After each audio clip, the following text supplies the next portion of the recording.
Well, Raider Nation, one of the more unique endings to a football game that you will ever see. Eddie Paskal here in the fifth quarter, hanging out with my guy DJ Duffel, Brice Butler, and Brice. Raiders fall 19-17. Now sitting at 2-10 on the year. The losing streak unfortunately continues. But let's just shift all the way to the end. That's what everyone wants to talk about, myself included.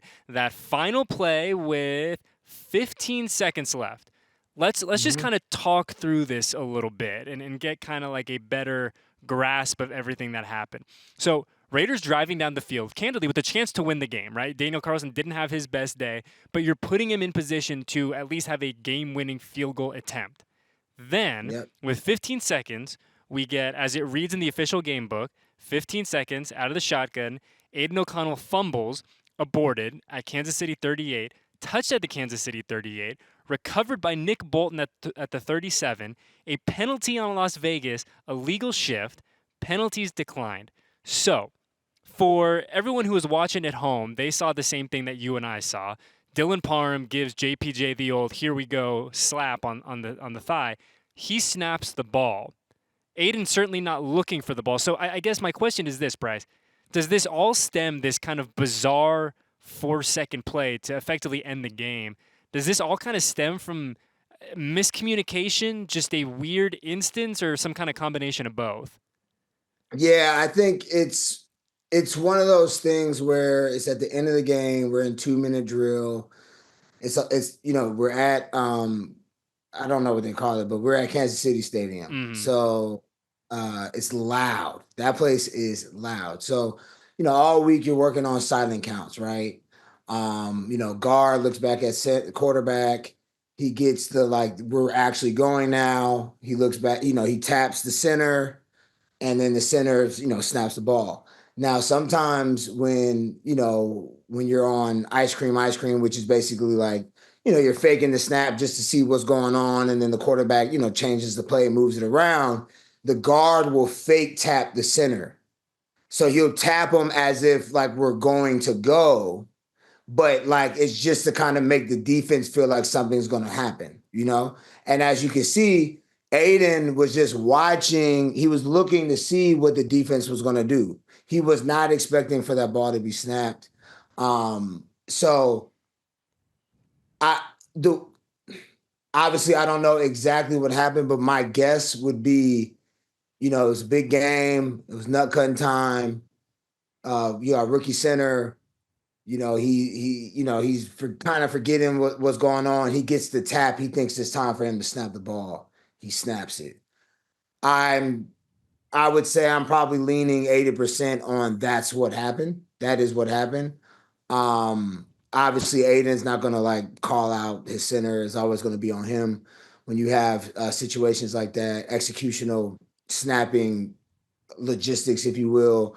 When those errors happen, the quarterback always takes the blame. So Aiden won't go out and say my center wasn't supposed to snap the ball, but I'm sure if I had him in an intimate setting and I was like, "Hey, what happened?" He would probably explain that as that was the culprit. So So so there's probably a little big moment. Rookie center, he forgot what was going on, snaps the ball when he gets tapped. so again, Bryson, right? Like I'm not asking you to pretend like you were in the huddle there, right? But you know, you obviously know a lot more football than I do as a former NFL player, but like there is a mechanism in that kind of 2 minute drill end of game where the other interior lineman, like there is a world in which it's a fake tap to then snap the ball. Yeah. Yep.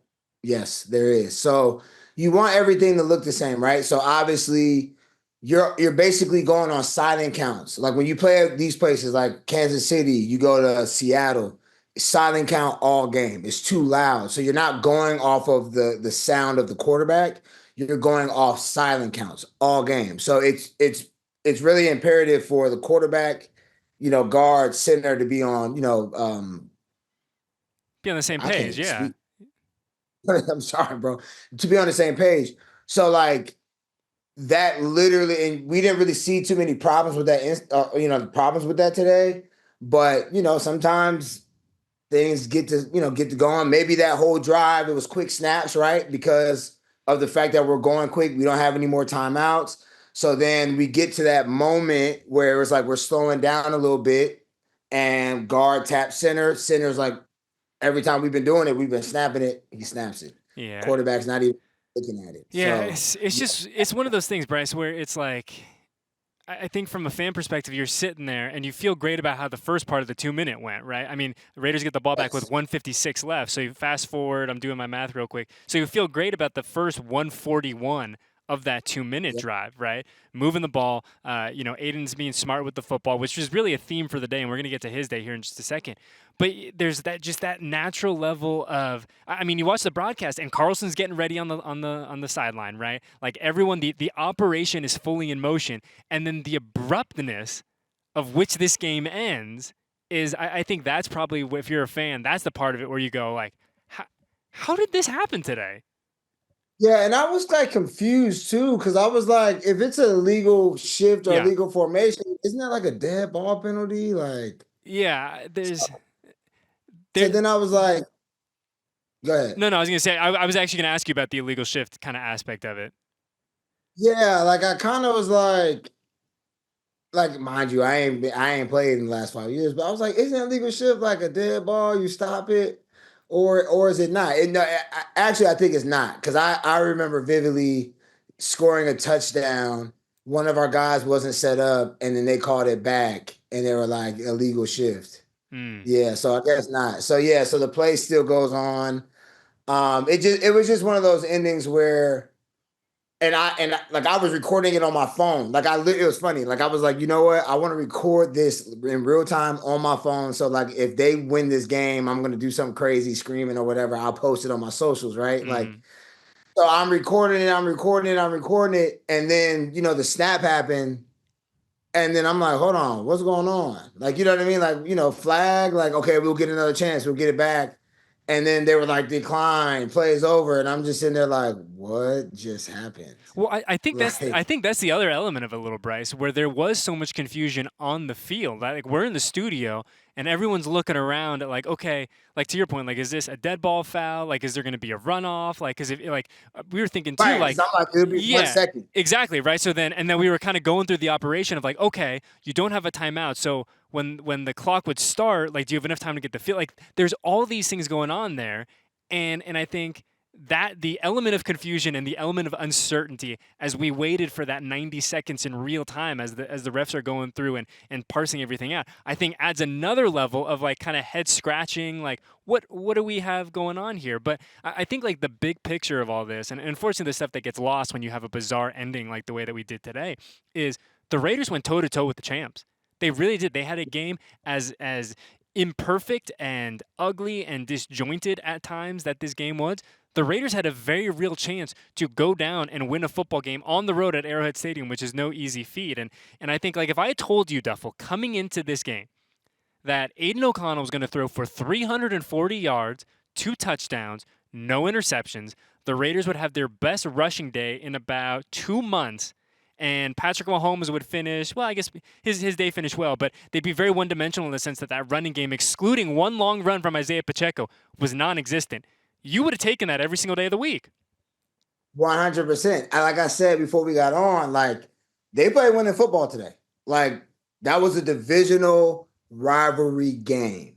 And there was never a point in time where I felt like we couldn't win that game. Not at halftime, not when it went 16-3. I felt like as soon as we could figure out, how to just get in the paint, get in that end zone, we'll make it happen. And shoot, second half, they opened that thing up. Plays were being made. Shout out to Jacoby Myers. I felt like he played a fantastic game from the beginning. Same with Amir Abdullah, same with Brock. Obviously, Aiden went out there, hasn't played that much football, messed up hand. It's super cold out there, which I'm sure his hand was throbbing. And he goes out there and, stays poised, goes toe to toe with Patty Mahomes, which a young guy in the league, that could be a lot. You know what I'm saying? And he went out there and did his thing. So, I mean, you got to tip your hats off to a team, that only has 2 wins on the season. Going into this game, had a 7-game losing streak, and then still fighting. Yep. Pete Graham got those boys on defense fighting. Like we've been talking about this, man. Special teams has been great outside of the missed field goals today. We were pinning them down deep with punts. Amir Abdullah has that big kickoff return. And Amir, I know we getting old, baby, but we got to crib that. Come on, man. But, shout out to him again. But, I mean, like I said, dog, I that's one of those wins where as a player you're really upset because you're like, we can win those games. Like, don't like we can win that game. Like, yeah, the Kansas City Chiefs are the Kansas City Chiefs, but even though we're not looking as good as we should be right now, like we can win that game, and like that's proof in the pudding. So what's the next step? Like, how do we take it to losing 17-19 to winning, 23-19 or 20-19? That's the next step. And I'm glad you brought up the fact that Aiden O'Connell, bro, this is a guy that we have not seen play meaningful football since I pulled it up right here, since October 20th. Right, obviously goes on IR with the broken finger, and he had no practice this week. I mean, yes, he practiced, but like how it is on a short week, right? Like you're not really going through the full Yeah. matriculations of a practice. So like, just for me as a dude who caught passes from a lot of guys in this league and had saw guys come in mid game, come off the bench, come off IR, whatever it is, like how hard is it to do what Aiden did today? Essentially, not practice for the better part of 6 weeks, come into one of the toughest places to play in the NFL, and throw for 340 with 2 tutties. Yeah, I mean it's tough, but I mean obviously, we're the best of the best. We're at the top of the top, and you have to do your job. And so even when you're not in, you're out. I'm sure, Aiden was locked in to game plans week after week. He's locked into film study. I'm pretty sure he's looking at the schedule like, all right, what game will I be ready to be back for? Right. Like he's looking, all right, 5 weeks. Okay. They said I might come back a little early. Okay. It might be the Kansas City Chiefs. Right. And then he starts to play that game in his head. You know what I'm saying? Like he's looking at their tape. They might be playing the Chargers, right, or the Browns, but he's like, yeah, like I'm locked in on this game plan, but in 3 weeks I'm gonna be back and we playing the Chiefs. You know what I'm saying? I'm watching their stuff, right? So I'm pretty sure, with what I hear about Aiden, what I've been seeing about Aiden, he was definitely prepared. He's been preparing for weeks to come back and play this game, and I'm sure it was a dream come true for him to just go out there and play the type of football that I know he believes that he can. The type of football that he played in Purdue. You know what I'm saying, at college. So um, you know, hats off to him, for not playing that much football, really not playing, not starting that many games and playing all 4 quarters, Mm-hmm. period in the last years, right? And then going out there and, taking a, 2-9 team toe to toe with the champs. I And, mean, hats off to my guy. And I sent you a text during the game. I was like, I mean, I truly believe Aiden can be good. You know what I'm saying? It's just, how do we take that next step as an offensive unit to, I guess, show his strengths more than him having to do things that might not be his strengths. You know what I mean? Like he's not really a quarterback that you really want evading the pocket and trying to run away from Chris Jones all game. mm-hmm. You know what I mean? Big time. Um, so I what we saw tonight from Big Dog, AC, Aiden O'Connell, is what we all want to see from him, week after week. So now, as a unit, as a coaching staff, they got to figure out how do we get our guy, in these advantageous situations for him to play to his strengths rather than his weaknesses. And you nailed it earlier, Duffel. Aiden O'Connell just got off the podium down at Arrowhead. When asked about the final play, quote, "It was completely my fault." Said he clapped too early, signaling JPJ to snap the ball. So, I mean, you nailed it. He's never going to throw his guys under the bus. The mark of a good leader right there. But I think sticking with Aiden for a sec, I think one element of today that really, I don't want to say surprised me, but I felt really good about is I think kind of lost in everything that's been happening with this team over the past now 8 weeks over the course of this losing streak. I feel like we haven't talked about it enough that this was Aiden's first game with Scott Turner as the interim offensive coordinator, right? So Yep. I don't want to say you're learning a new system because you're not, and Scott's talked about that pretty extensively. He goes like, look, we're not going to rewrite the wheel, recreate the wheel here in week 10, 11, 12, but it is the first time, new voice in the headset.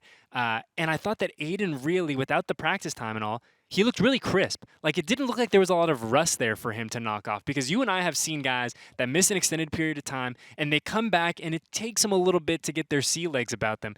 I mean, give credit to Aiden, bro, because he came in and as we look at the final numbers for him, we talked about the 340. It was an effective 340, 235, or excuse me, 23 at 35 for the 340, 116 passer rating. Like it looked like he was very comfortable in the offense, very comfortable with what Scott Turner wanted him to do, and really to make it as simple as humanly possible, he executed the offense today. Yeah, I mean, you said it, dog. He balled out. Like, I mean, the only, and I'm not a quarterback, I'm a receiver. Like, the only like critical thing that I might say is, sometimes, like I said, when he had pressure, we talked about this off site. Like, if he has like some pressure hitting him and he's kind of like retreating, trying to get rid of the ball, like giving his receiver a chance to actually make a play on the ball. But other than that, man, like Aiden ball, dog. Like he was throwing the deep ball well.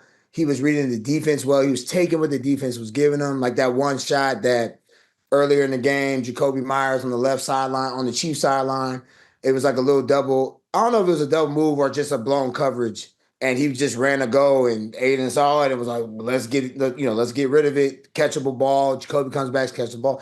So man, I think he played a great ball game today, man. Like tip my hats off to him. I hope he doesn't have his head, hung low at all. Cause like what he did today, that's something that we can build off of. And I think we've talked so much. You and I have talked about this. Antonio Pierce has been, an incredibly outspoken advocate for finding this balance offensively. And it wasn't perfect today, but it was a lot closer to what we've seen. Raiders ran the ball 25 times.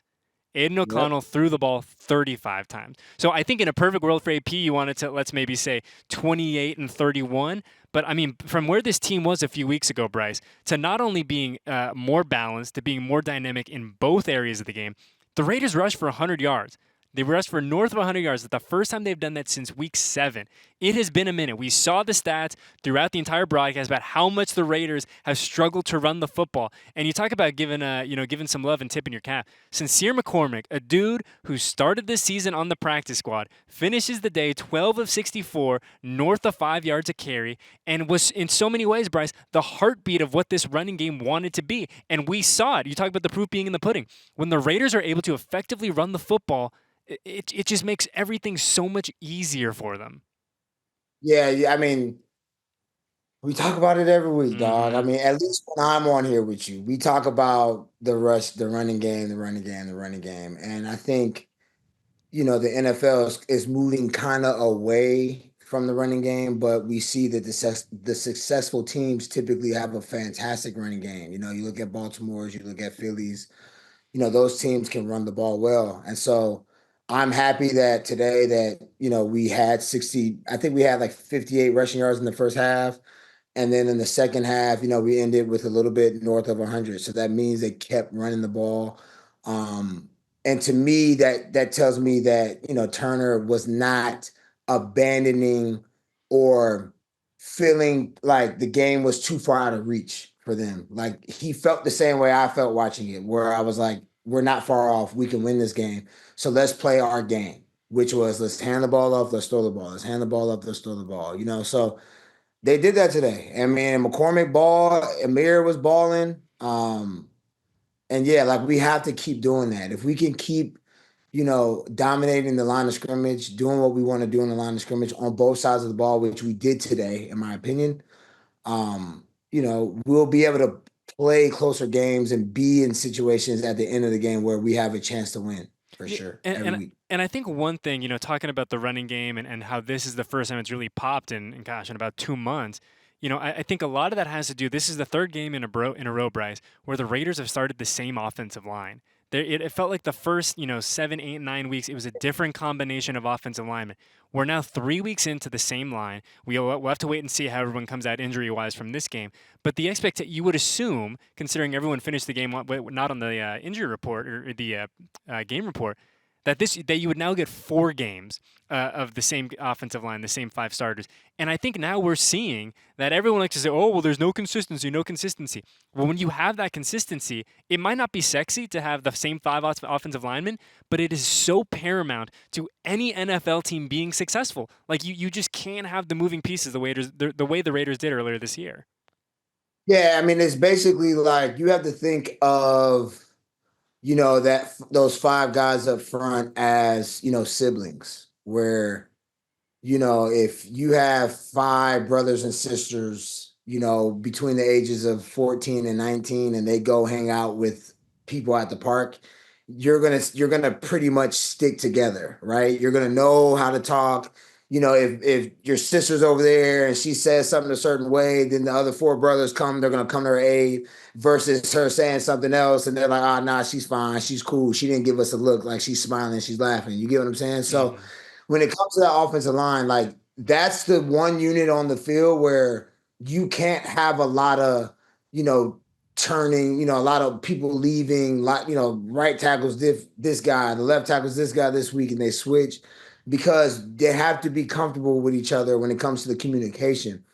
Offensive line is all about communicating and just knowing where the guy next to you is going and where you do not have help.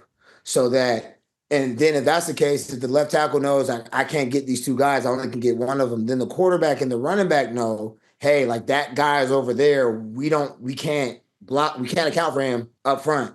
So Amir, you have to go block him, or Aiden, I have to make sure I get the ball out of my hand. I have to beat this guy coming off the edge. So it kind of gets tough. And I kind of feel like, we're still kind of young up there, and at the end of the game, it was costly. But seeing to it that we've had the same line in the last three games, you see the difference. Like they can trust the run game a little bit more. Aiden can sit in that pocket a little longer. You know what I'm saying? So yeah, man. I mean, you got to keep those same guys in there if you want to build, because it's hard. If that door is revolving too much on the offensive line, it's hard to have success. And to be fair, Bryce, like you're right, where it is a young line. Like there's two rookies starting on this offensive line. You got JPJ at center and DJ Glaze at right tackle, right? Two of the harder positions to play in football. And the Raiders have two rookies out there doing their thing. And there's going to be moments where they take their lumps. There's going to be moments where they're really, really good. And you just hope that the positive moments outweigh the ones that aren't so great. And then they go into year two and say, hey, we're so much better for the experience that we had in 2024. But we've talked a lot about the offense, and for good reason, right? Your quarterback throws for 340. Brock Bowers, who we will have to talk about, like, don't get it twisted. We will come back to Brock, I promise you. But I do want to give a little bit of love to this Raiders defense because it's. I feel like every week that we see the Chiefs defense, or excuse me, Chiefs offense, when we're watching them around the league, they do something a little bit different, right? Like they're not the same. I think one of the things that makes them great is it feels like they're a chameleon and they can change and they can rebrand and they can look completely different week by week.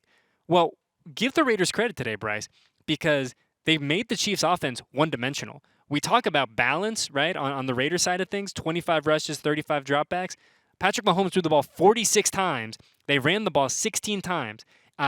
And they only so if you take away the 134-yard gain by Pacheco, which was a great run, the Chiefs went 15 carries, Bryce, for 20. Let me carry the one 29 yards. So I mean, big shout out to the big boys up front on Patrick Graham's defense because look, it is no easy feat to try to limit a Chiefs offense that we talk about being so multiple, but that's exactly what they did this afternoon. Right. And our defensive line, if they can pin the ears back and get after the quarterback, I mean, we probably have one of the best fronts in the league, top five, easily. And so if you play in a game where you're just letting Max, Case, and all those boys just get after the quarterback, it's going to be a long night for Pat. And I know, even though the record doesn't show that we've been winning games, he's not getting great sleep at night knowing that he has to play against 98 and the boys with them. You know what I'm saying? So, I mean, we talk about all the time. Typically, our defense, we might bend a little bit, but we don't break. If I'm correct, I want to say they had one tutty today. It was thrown to that receiver, number 84, Mm-hmm. and everything else they had to, they basically just had field goals. So I mean, yeah, I mean our defense, man, like I tell them all the time. We talk about this all the time. Once our offense catches up to our defense, like we will be a tough team to beat. And Like we will be a tough team to beat. when we talk about on the offensive side of things, Duffel, where Sincere McCormick makes the most of his opportunity, right? And a guy who gets called up from the practice squad a few weeks ago balls out. Well, defensively, and a slightly different story, but a guy who's kind of taken the less direct path, let's call it, to life in the NFL is Caleb Von Chason finishes his day this afternoon, 1.5 sacks, 3 quarterback hits, another tackle for loss, 3 total. I mean, he filled up the stat sheet and he really made life so much easier for Max Crosby, who, shocker here, once again, doesn't come off the field, which is the stat that we hear every week that just blows my mind. Yeah, I mean, 44 was jumping off the tape. I mean, they showed him a lot. He looks real athletic, very agile. He was jumping, he was hezzying, he was knocking hands down, spin moving, long arming. He was doing his thing, man. Shout out to my guy. Yep. Shout out to him. Keep balling. Keep Mm-hmm. balling. Keep Yes, balling. absolutely. And Bryce, talking about people that were balling out, I mean, stop me if you've heard this before. Brock Bowers just continues his otherworldly run as a rookie in 2024. 10 catches, 140 yards, a touchdown. And we talk about everything that Brock has meant to this offense in 2024, everything that he can do in terms of formation, carrying the ball, this, that, and the other. I mean, Bryce, he's clearly one of the best players at his position in the NFL. And now I think we got to start putting him in that conversation of one of the elite playmakers in the NFL. Yeah, yeah. Brock is balling, man. Hats off. I mean, this is something I will say that's hard, especially being a rookie in the NFL, coming from a team that he came from in UGA that I think he only lost two or three. He only lost maybe 3 games max his whole time being in Athens.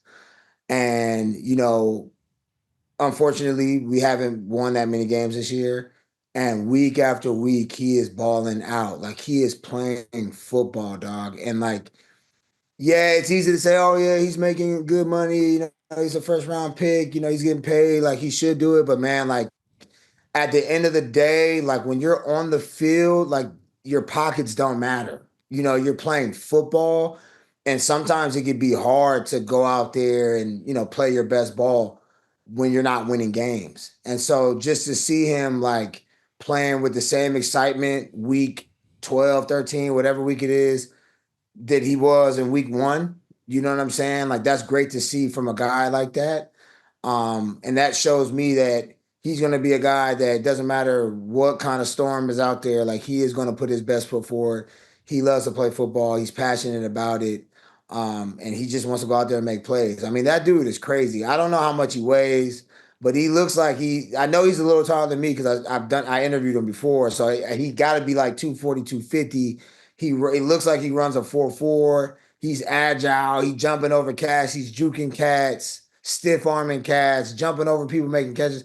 I mean, that dude's a beast. I mean, Napa Valley, they must be up there growing more than wineries because that boy Brock is cold for sure. Yeah, man. Shout out to 707 one time, man. Shout it out. That's our guy from the Bay, Brock Bowers. But I think what's pretty crazy, Bryce, and you and I have talked about this both like on the show and then just texting. I think it's like what will be lost in this season when we kind of zoom out big picture is just how explosive, just how dynamic, and just how much Brock Bowers grew in 2024. And like I'm not gonna get on my soapbox about how the rookie of the year is just gonna it's essentially the best rookie quarterback type of award. But like Bryce, you can't tell me that there is another rookie in the NFL who is playing better football right now than Brock Bowers. Like I will just not accept that argument from anyone. And will he end up being a finalist for the Offensive Rookie of the Year award? I sure hope so. But like it's just one of those things where it's like when you look at him and you say, "Hey, like this is what a dominant football player is supposed to look like."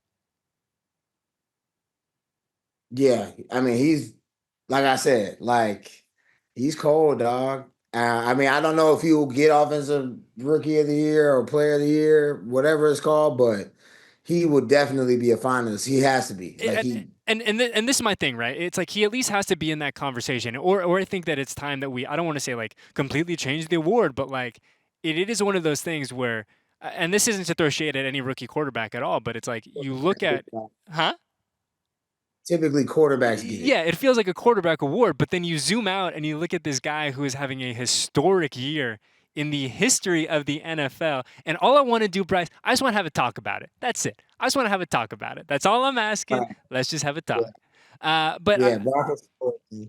I think though, as we kind of like zoom back into the present, right, and the Raiders will get a nice little weekend off, a much needed weekend off after a tough game in Kansas City.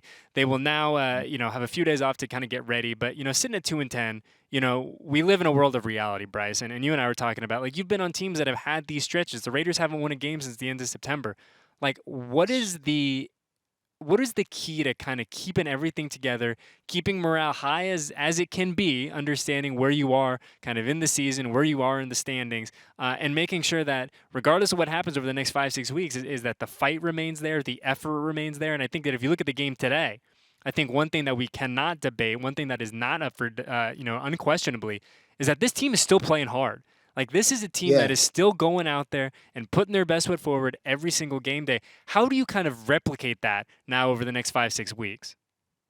I think the good thing about our team is, you know, like I said, like you got a team that's 2-10 now at this point, and they're still going out there fighting hard. Like that shows you, we don't have like a diva mentality on our team where it's like, oh, it's not going our way. Like, let's just shut it down. Let's get ready for the off season. Let's start booking trips. When you have a leader like Max that that's not how he gets down, it's kind of hard to do that if you got a guy like that that's going to hold you accountable. And then when you think about when you zoom out and look at I'm speaking on Eddie's words now. When you zoom out and you look at the roster, we got a lot of young cats. A lot of guys that's trying to make names for themselves, right? So, and as a vet player, you might have some vets on the team. Obviously, we do. But you know that when you're on teams like this, they typically get blown up. And some certain guys, this might be their last season ever. Like they might be a 5 year, 6 year guy that has kind of been on the cusp, trying to stay in the league, and he knows that he has to keep balling out and putting good stuff on tape because if if the team gets blown up, you know who might pick up this guy over here if you weren't really playing that great on a team that didn't have a great record.